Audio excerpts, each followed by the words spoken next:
Hello students. बेटा आज हम लोग जो है कि फिजिक्स में मैथमेटिकल जो टूल्स है ना उसका लेक्चर नंबर 3 की वीडियो पर डिस्कस करेंगे। ठीक है ना। आज लेक्चर नंबर 3 पर हम देखने वाले हैं क्योंकि हमने फर्स्ट और सेकंड पहले बना रखा है, उसको ऑलरेडी मैंने आपको सेंड कर रखा है। आज हम लेक्चर 3 पर डिस्कस करने वाले हैं और आज कुछ डिफरेंट टाइप के जो फंक्शंस होंगे उनको हम लोग डिफ्रेंशिएट करना सीखेंगे। हालांकि फार्मूले पे फोकस करना है, हमको यहाँ डिराइव नहीं करना है, तो एक एक करके चलेंगे जो फिजिक्स में अप्लाई होने वाला है। ठीक है बेटा जी। तो सबसे पहला आपका जो आएगा, जो फर्स्ट आपका आएगा ये आएगा लॉगर, हम लिखा है लॉगरिथमिक फंक्शन। कौन सा फंक्शन है? Derivative of logarithmic function. अब हम लॉग को कैसे हम डिफ्रेंशिएट करेंगे, तो एक ही फार्मूला इसमें आता है। पहला क्या होगा, अगर आपको लिखा हुआ है कि लॉग है ना x और बेस ई होता है। लॉग जो है ना बेस ई और बेस 10 पे डिफाइंड है ना। इसके बाद मैं अगला लेक्चर लॉग का ही लूँगा, बट यहाँ एक फार्मूला इसलिए मैं आपको बता रहा हूँ। ई जो ई की वैल्यू होती है वो होती है 2.71 है ना, एक नंबर है, एक्सपोनेंशियल फॉर्म बोलते हैं उसको। तो अभी ई लॉग एक्स है आपका, ये बेस ई है। अगर इसको हम डिफ्रेंशिएट करते हैं, जैसे मान लीजिए आपको दिया हुआ है कि y is equal to log X base ई।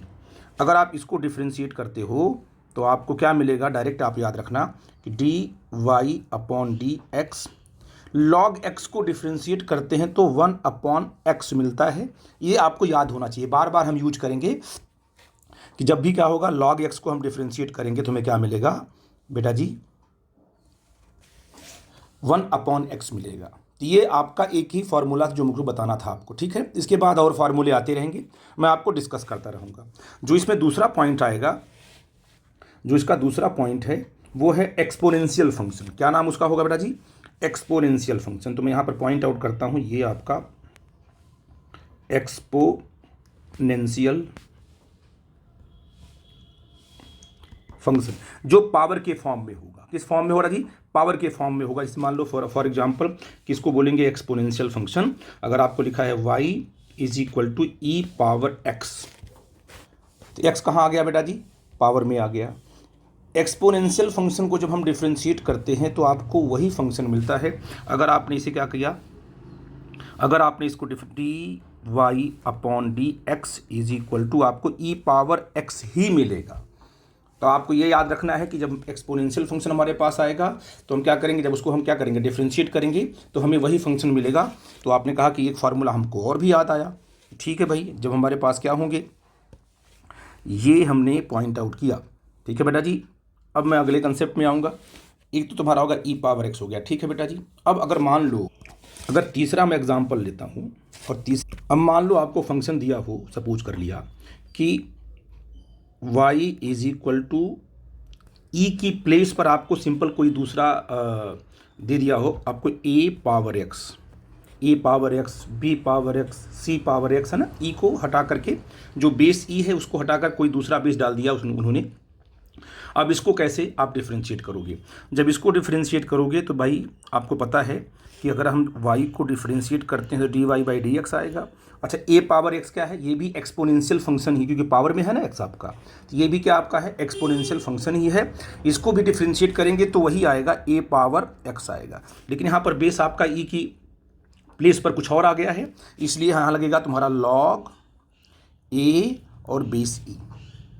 याद रखना, अगर e के प्लेस पे दूसरा कोई फंक्शन आया, दूसरा कोई बेस लगा हुआ है, तो उसको जब डिफ्रेंशिएट करेंगे तो ये तो ज्यों का त्यों रहेगा, ये ज्यों का त्यों ए पावर एक्स रहेगा और साथ में लॉग फंक्शन भी आएगा। कैसे आएगा? लॉग ए बेस ई। जैसे फॉर एग्जांपल आपको बोलता हूँ, मान लीजिए सपोज किया कि आपको मैंने बोला कि एग्जांपल लेते हैं। यहाँ पर example y is equal to मान लो 5 पावर x है। अब इसको डिफ्रेंशिएट करना आपको है, तो क्या होगा? D y by d x is equal to, है ना बेटा जी, क्या होगा? 5 पावर x जो का त्यों लिखो इंटू लॉग, है ना, लॉग एक्स का मतलब क्या होगा तुम्हारा? देखो बेस कितना है? लॉग 5 है ना, लॉग 5 और बेस ई। तो बेस ई में आता है, आंसर आता है। तो इसको आपने सॉल्व किया तो y is equal to 5 power x को आपने, तो ये आपका आंसर आएगा। मतलब आपका ये वाला फार्मूला और ये वाला फार्मूला, दो फार्मूले बड़े ही इंपॉर्टेंट थे। और तीसरा ये वाला है, जब हम एक्सपोनेंशियल फंक्शन को ई पावर x को डिफ्रेंशिएट करते हैं तो आपको ई पावर x ही मिलेगा। तो सिंपल सी बात थी, बताना था आपको, आई थिंक समझ गए। ये तीनों ही फार्मूले आपको बिल्कुल फिंगर टिप पे याद होने चाहिए। जब भी हम इसका यूज करें तो आपको फटाफट वो लगातार कंप्लीट, आप इसको इस तरीके से याद कर लो कि फटाफट जब एप्लीकेशन आएगा तो वहाँ पर उसका यूज होने लगेगा, ठीक है ना। इसका मतलब मैं जो मेन टॉपिक पढ़ाऊंगा उसमें जब भी ये सब डिफ्रेंशिएशन आएंगे तो वहाँ पर मैं आपको बताऊंगा नहीं, आपको ये याद होना चाहिए, ठीक है बेटा जी। अब बेटा जो अगला कंसेप्ट हमारा है वो क्या है, प्रोडक्ट रूल। क्या पढ़ेंगे हम लोग, प्रोडक्ट रूल। अब इसमें क्या है कि अगर मान लो कि दो फंक्शन आपस में मल्टीप्लाई हैं, जैसे मान लो कि मैंने लिखा y is equal to x square sine x, तो आप क्या देख रहे हो, ये आपका कौन सा फंक्शन है, ये आपका एल्जेब्रिक फंक्शन है और ये आपका क्या है, ट्रिग्नोमेट्रिक फंक्शन है। तो दो फंक्शन आपस में क्या हो गए, मल्टीप्लाई हो गए। अब इसे बोलते हैं प्रोडक्ट फॉर्म। कौन सा फॉर्म बोलेंगे, प्रोडक्ट फॉर्म बोलेंगे। अब अगर इसको डिफ्रेंशिएट करना है तो ऐसा थोड़ी ना कि आपने इसे कर देंगे 2x, इसे कर देंगे cos x, तो गलत हो जाएगा, क्योंकि यहाँ पर क्या है, मल्टीप्लिकेशन है। तो हमें क्या लगाना पड़ेगा, जब दो फंक्शन आपस में क्या है, प्रोडक्ट के फॉर्म में है, तो हमें लगाना पड़ेगा प्रोडक्ट रूल। क्या लगाना पड़ेगा, प्रोडक्ट रूल। आप इसे क्या मान लो, तब हम मान लेंगे कि आपका ये फर्स्ट फंक्शन है, इसको u मान लेंगे, मान लो ये आपका सेकेंड फंक्शन है, इसको v मान लिया आपने। तो u को माना फर्स्ट फंक्शन, v को माना सेकेंड फंक्शन। तो रूल क्या कहता है कि जब इसको हम डिफ्रेंशिएट करेंगे dy बाई dx, तो लिखेंगे first function u into differentiation of second function into v, फिर plus simple second function into differentiation of first function. ये आपका रूल बन जाएगा, ठीक है ना। तो इसको सिंपल कैसे लिखेंगे, d y upon d x u first function into d by d x को बोलते हैं डिफ्रेंशिएशन। क्या बोलते हैं, डिफ्रेंशिएशन ऑफ किसका, सेकेंड फंक्शन, और प्लस v और d by d x differentiation of क्या तुम्हारा है, ये आपका फर्स्ट फंक्शन। तो ये आपका फार्मूला बन गया। इसी फार्मूले पे हम सारे प्रॉब्लम को हैंडल कर ले जाएंगे। तो first function differentiation of second function और plus second function into differentiation of first function. तो पहले पहला फंक्शन लिखो, फिर दूसरे को डिफ्रेंशिएट कर दो, प्लस फिर दूसरा फंक्शन जो कहते हो लिखो, फिर पहले वाले को डिफ्रेंशिएट कर दो, आपको आंसर मिल जाएगा। ठीक है बेटा जी, मैं आपको दिखाता हूँ कि आप लोग कैसे इसको करोगे, ठीक है ना। जैसे आपके पास ये वाला क्वेश्चन था, इसी का मैं सलूशन यहाँ पर कर रहा हूँ, ठीक है बेटा जी, ध्यान देना। अगर मैं इसका सलूशन यहाँ पर आपको बता रहा हूँ तो आप क्या लिखोगे, डी यहाँ लिखो, सॉरी यहाँ लिखते हैं d y upon d x, ठीक है बेटा जी। अब मुझे बताओ कि इसमें पहला फंक्शन क्या है, एक्स स्क्वायर। तो एक्स स्क्वायर हमने जो का त्यों लिखा इनटू दूसरे फंक्शन को डिफ्रेंशिएट करो, तो साइन एक्स को डिफ्रेंशिएट करोगे तो क्या आएगा तुम्हारा, सिंपल कॉस एक्स आ जाएगा, प्लस अब दूसरा फंक्शन कौन है, दूसरा फंक्शन है साइन एक्स, जिसको ज्यों का त्यों लिखो second function into differentiation of first function, मतलब एक्स स्क्वायर को आपको क्या करना पड़ेगा, डिफ्रेंशिएट करना पड़ेगा इनटू 2x। आपका ये आंसर आ गया। बिल्कुल सिंपल तरीके से आपने इसको सॉल्व किया, कुछ नहीं किया। First function differentiation of second function और plus second function differentiation of first function. तो इस तरीके से आपको सिंपल सा फार्मूला है, इसको लिख करके आपको आंसर निकाल देना होगा। मैं कुछ और एग्जांपल ले रहा हूं जिससे कि आपका और भी ग्रिप बन जाए इस कंसेप्ट पे। तो मैं अगला क्वेश्चन दे रहा हूं। अब देखो बेटा जी, हमारे पास दो क्वेश्चन है। पहला आपका क्या है, y is equal to x power 5 अब प्लस 3x स्क्वायर, है ना बेटा जी, और इंटू क्या है आपका ये 10x है, फाइन dy बाई dx। दूसरा क्वेश्चन क्या था आपका, x power 4 plus x square into, यहाँ पर देखो ये भी एल्जेब्रिक फंक्शन है, ये भी एल्जेब्रिक फंक्शन है, दोनों का क्या आपस में है, मल्टीप्लिकेशन है, दोनों आपस में तो अब लग जाएगा तुम्हारा प्रोडक्ट रूल लग जाएगा। यहाँ पर क्या है, एल्जेब्रिक फंक्शन, यहाँ पर क्या है, एक ट्रिग्नोमेट्रिक फंक्शन है, यहाँ भी लग जाएगा आपका प्रोडक्ट रूल लग जाएगा। आपने क्या निकालना है, d y by d x. तो हम वही रूल लगाएंगे भाई, पूरे के पूरे इस टर्म को आप मान लेंगे u यानी फर्स्ट फंक्शन, इसको क्या मान लेंगे v यानी सेकेंड फंक्शन। फिर रूल लगा देंगे, कौन सा रूल लगाएंगे, प्रोडक्ट रूल लगाएंगे, first function into differentiation of second function और plus second function into differentiation of first function. तो 1 बाई 1 करके हम लोग सॉल्व कर लेंगे। देखो ध्यान से मैं कर रहा हूँ, आपको निकालना क्या है, d y by d x. क्यों बच्चा, क्या निकला, d y by d x. तो अब d y by d x कर निकालना आपको है, तो क्या करोगे, पहले लिखो, क्या लिखोगे पहले कि फर्स्ट फंक्शन जो कहते हो लिखो। क्यों बच्चा जी, तो क्या आपने कहा कि सर 5x² प्लस 3x² जो कहते हो लिखा, इनटू सेकेंड फंक्शन को हमने क्या कर दिया, ये जो आपका सेकेंड फंक्शन को हमने डिफ्रेंशिएट कर दिया, ये हो जाएगा तुम्हारा कितना, 10 का क्या हो जाएगा sec² x, ये हो जाएगा तुम्हारा sec² x plus second function को जो कहते हो लिखो tan x into first function को डिफ्रेंशिएट करो, क्या आएगा 5x⁴, है ना। अब प्लस क्या हो जाएगा तुम्हारा 6x, ये आपका रिजल्ट आ गया, यही आपका आंसर है। आई थिंक मेरी बात आप लोग समझ गए, दिस इज योर आंसर। कुछ नहीं करना था, सिंपल कंसेप्ट वही था कि first function differentiation of second function plus second function into differentiation of first function. ठीक है बेटा जी, मैं अगले क्वेश्चन पे आता हूँ।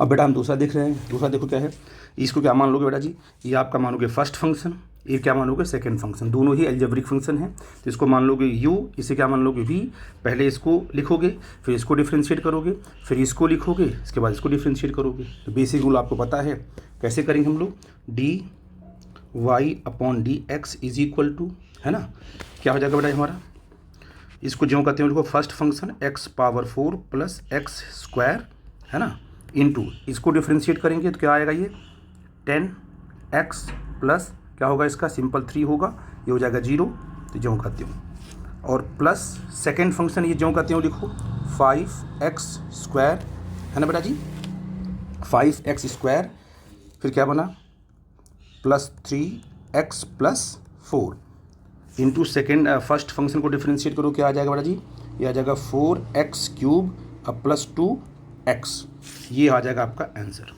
आई थिंक बिल्कुल सिंपल तरीका है। आपको क्या करना है, first function into differentiation of second function और plus second function into differentiation of first function. इस तरीके से आप लोग प्रोडक्ट रूल को आसानी से लगा सकते हो। अब हम अगला रूल बनाएंगे कि अगर दो फंक्शंस आपस में मल्टीप्लाई ना हो करके अगर वो डिवाइड हैं, है ना, उसे बोलेंगे कोसेंट रूल। तो उसके लिए फार्मूला बना देंगे और फिर आगे बढ़ेंगे हम।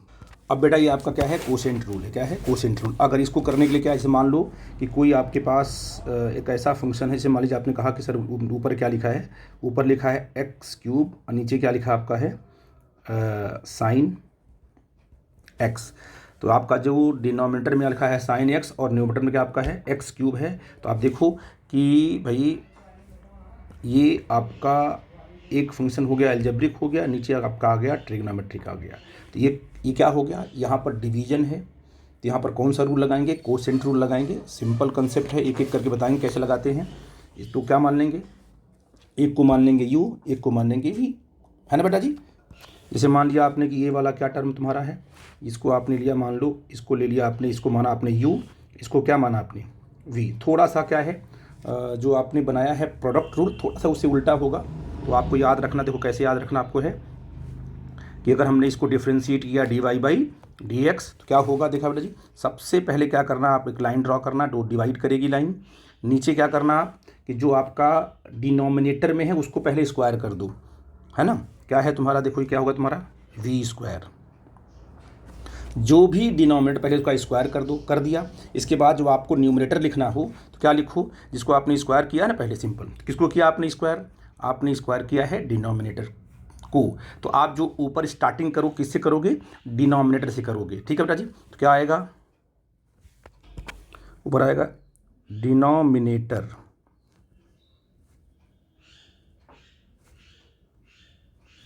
है ना, into d/dx differentiation of numerator,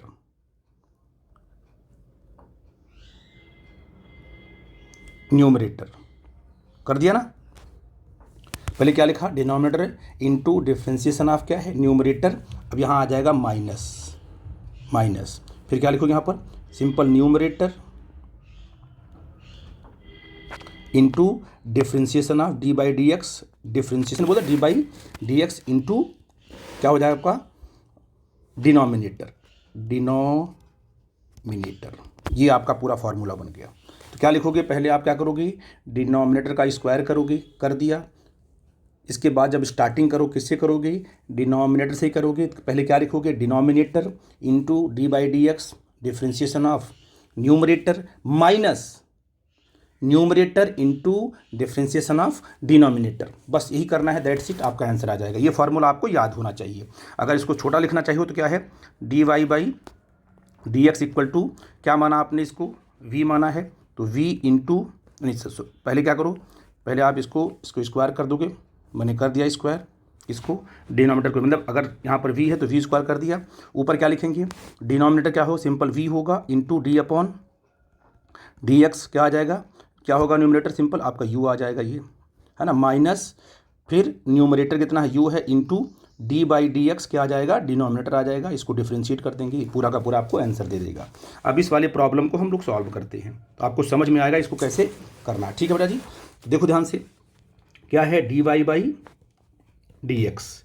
आपने क्या किया, सबसे पहले आपने लाइन ड्रॉ की जो डिवाइड करेगी। आपने क्या किया, जो आपका डिनोमिनेटर है उसका स्क्वायर कर दिया। तो आपने कहा सर यहाँ क्या होगा, साइन स्क्वायर एक्स कर दिया स्क्वायर। अब आपको ऊपर से स्टार्ट करना, तो क्या लिखोगे आप लोग कि साइन एक्स मतलब denominator into d by d x numerator, है ना बेटा जी, वो कितना होगा, वो होगा 3x स्क्वायर, हो गया इसका। फिर माइनस आप क्या लिखोगे, न्यूमरेटर कितना है बोलो, न्यूमरेटर एक्स क्यूब है, तो पूरा का पूरा लिखोगे numerator into d by d x denominator कितना है वो साइन एक्स, इसका क्या तुम्हारा हो जाएगा तुम्हारा कॉस एक्स। ये तुम्हारा रिजल्ट आ जाएगा। सिंपल फार्मूले पे रख के सॉल्व करोगे, ये आपका रिजल्ट आ जाएगा। ठीक है बेटा जी, मैं एक क्वेश्चन और कराता हूँ आपको, इसके बाद मैं अगले कॉन्सेप्ट में आऊँगा। ठीक है, देखो यहाँ पर क्वेश्चन आप देख रहे हो कि y इज इक्वल टू क्या है, sine x plus cos x upon ten x plus 5x cube. इसका मतलब कि आपको देखो एक ऊपर वाला फंक्शन दिया है, किसमें, न्यूमरेटर में है, ये क्या आपका है, डिनोमिनेटर में है। इसका मतलब यहाँ पर क्या लगेगा, प्रोडक्ट रूल लगेगा। इस पूरे के पूरे फंक्शन को हम क्या मान लेंगे, u मान लेंगे। इसको पूरा का पूरा क्या, पूरा का पूरा मानेंगे, इसको v मान लेंगे। ठीक है ना, तो हम डिफ्रेंशिएट करते हैं। देखो ध्यान से, क्या होगा आपका कि सर अगर हम देखते हैं d y upon d x, है ना, डी वाई अपॉन बेटा डी एक्स। ठीक, कितना होगा, पहले क्या लिखेंगे, आप लाइन डिवाइड करते हो, देखो ऐसे कहोगे सर कि जो भी आपका किस में है, डिनोमिनेटर में है, उसका पूरा का पूरा स्क्वायर कर देंगे। Simple 10x plus 5x cube, इसका पूरा का पूरा हमने क्या किया, स्क्वायर कर दिया। फिर अब ऊपर चलेंगे तो क्या लिखेंगे, सिंपल डिनोमिनेटर लिखेंगे, क्या होगा 10x और प्लस कितना है 5x क्यूब। ये आपका क्या हो गया, denominator into d by d x numerator, ये आपका न्यूमरेटर है। जब आप साइन एक्स को डिफ्रेंशिएट करोगे ना तो क्या आ गया तुम्हारा, सिंपल ये कॉस एक्स आ जाएगा। और जब कॉस एक्स को डिफ्रेंशिएट करोगे तो माइनस साइन एक्स आ जाएगा। देखो आपने क्या किया, ऊपर वाले को आपने डिफ्रेंशिएट कर दिया। ठीक है बेटा जी, अब क्या होगा, अब होगा माइनस, क्या लिखते हैं, सिंपल लिखेंगे न्यूमरेटर, जो कहते हो साइन एक्स और प्लस कॉस एक्स लिख दिया आपने न्यूमरेटर। अब किसको डिफ्रेंशिएट करना है, डिफ्रेंशिएट करना है डिनोमिनेटर को। तो क्या है आपका डिनोमिनेटर, 10x है, तो 10x है प्लस 5x क्यूब है।